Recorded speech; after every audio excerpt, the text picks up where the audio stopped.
Today's recipe is a family favorite, chicken and dumplings. And I started off by poaching some skin on bone-in chicken thighs. I like that for a number of reasons, one of which is they're just very tender and they don't get dried out, kind of no matter how much you cook them. And I cook them with the skin to ensure that, but then obviously I'm going to remove it. So I've just removed them from the cooking liquid, which was 4 cups of water plus a teaspoon of salt. And I'm going to strain that because that's the liquid I'm going to use to make the sauce for the chicken and dumplings.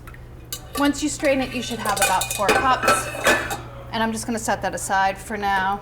You want to remove the skin. You don't want that in your chicken and dumplings. I'm definitely a fan of cooking it with the skin on, though. That does help keep it moist, as well as cooking it with the bone. Both of those things are super duper helpful, and you don't need to be afraid of them.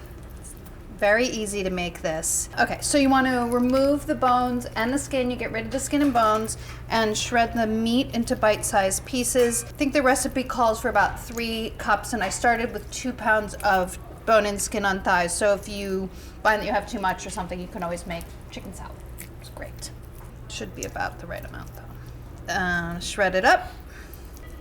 You can use forks if you want to do this with forks, but I just tend to do it with my fingers because I think it's faster, more efficient. So we'll shred it all up. This looks like it might be slightly more than 3 cups. I'm not going to worry about that right now. Then you need an onion. It's about 1.5 cups of onion. That tends to be 1 large onion, give or take. I mean, it's not, being exact for this doesn't matter all that much. But you just want to have enough onion to balance out all the rest of the flavors. And this is a pretty big recipe, so 1.5 cups of diced onion is what I'm looking for.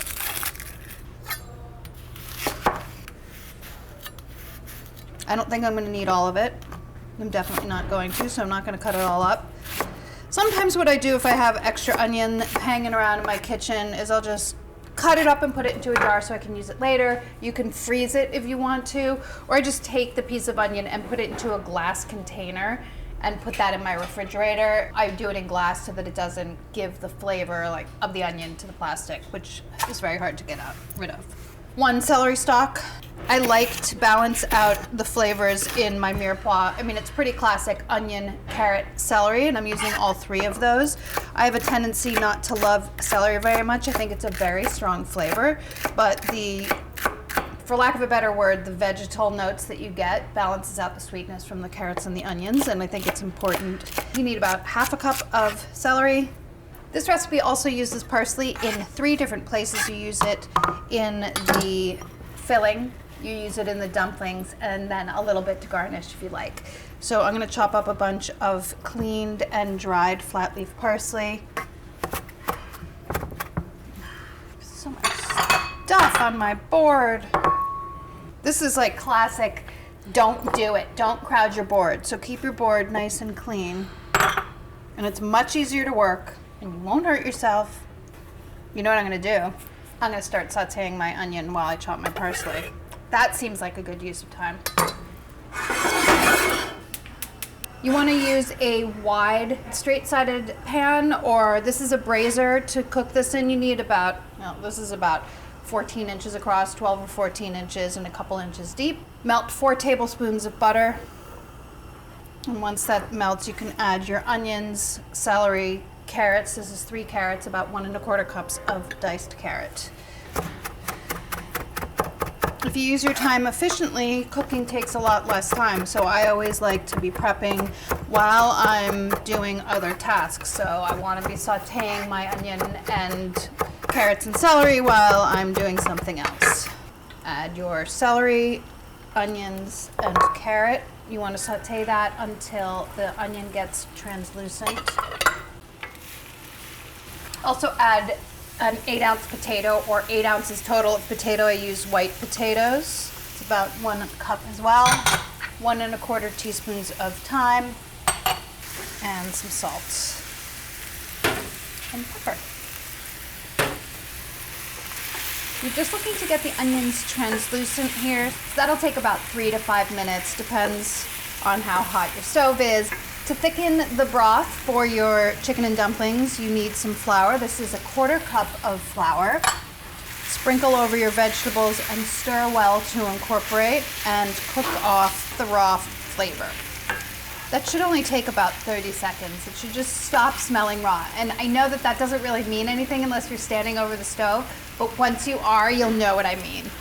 It doesn't smell raw anymore. Now I'm adding my broth. If you didn't have 4 cups when you strained it, you can add some water. I have some water standing by, but I had 4 cups, so I feel good about this. You want to whisk it in slowly. I'm actually stirring it in because there's so many vegetables in here. Using a whisk would just make a mess. All the vegetables would get caught up in the whisk and I would get annoyed. So I'm gradually stirring the broth in. And as long as you stir the broth in slowly, a little bit at a time in the beginning, you should not have to worry about lumps. Once about half of the liquid has been stirred in, you'll have a much looser mixture and you can add the rest of the broth more quickly. You don't have to worry about lumps by then. Then you want to bring this to a boil and then simmer it until the vegetables are almost tender. About 2 minutes. That will ensure that all of the starch is activated in the flour and that thickens the broth. After the mixture has simmered for 2 minutes, you add 1 cup of frozen peas and the chicken, 3 cups, give or take. Stir to combine and make your dumpling mixture. I have 1 2/3 cups of all-purpose flour here. To that, add 2 teaspoons of baking powder, 1 1/2 teaspoons of kosher salt, 3/4 of a teaspoon of black pepper. Give that a whisk. 3 tablespoons of the chopped parsley, and actually 3 tablespoons of the chopped parsley goes into the stew mixture too, so go for it. Just enough left over to garnish later, should I desire. Then you cut in some butter. It's 4 tablespoons of cold, unsalted butter. You can use a pastry cutter like this. I generally use my fingers. If you have one of those, you're welcome to use them. They're probably more efficient. All right, let's see. Are they? Let's see. Actually, there's really no way to know if this is more efficient than me doing it by hand, unless I'm doing it by hand and timing it and then doing it with the cutter and then timing it, but it's time for that. I'm still not convinced. I still want to finish it with my fingers. That's me. I know a lot of Southern grandmas who would disagree with me.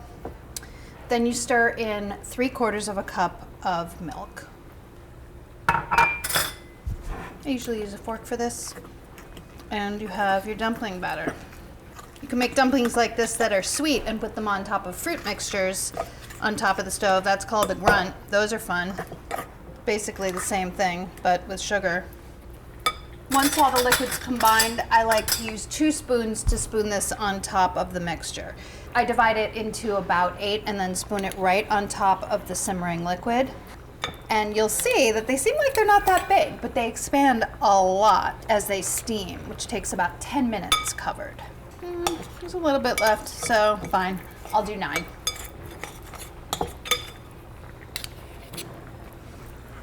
Cover it up. Let it simmer until the dumplings are cooked through. That'll take about 12 minutes. The big reveal. No. Amazing. Didn't they get big? It's crazy. Like every time I make this, I look at them and I'm like, it's not gonna work. And then it does work. So don't be discouraged if you too think it's not gonna work, because it will. Dumplings have puffed a ton, which is amazing. I always get so excited when I open the top and I see that. For some reason I think it's not gonna happen and then it does. The juices are thickened slightly. As it sits, it absorbs more too, so don't be surprised if some more of the liquid gets absorbed as it sits. Spoon it up. It should be a little bit brothy. Make sure you get some of everything. Peas, carrots, potatoes, a little bit of parsley. I like to serve with a little bit of lemon. You don't have to, but I always like a little bit of acidity at the end of most stewed and braised dishes. There you go. It's chicken and dumplings. Enjoy. If you like recipes like this and you want more, make sure to click like and subscribe because we have plenty more where this came from.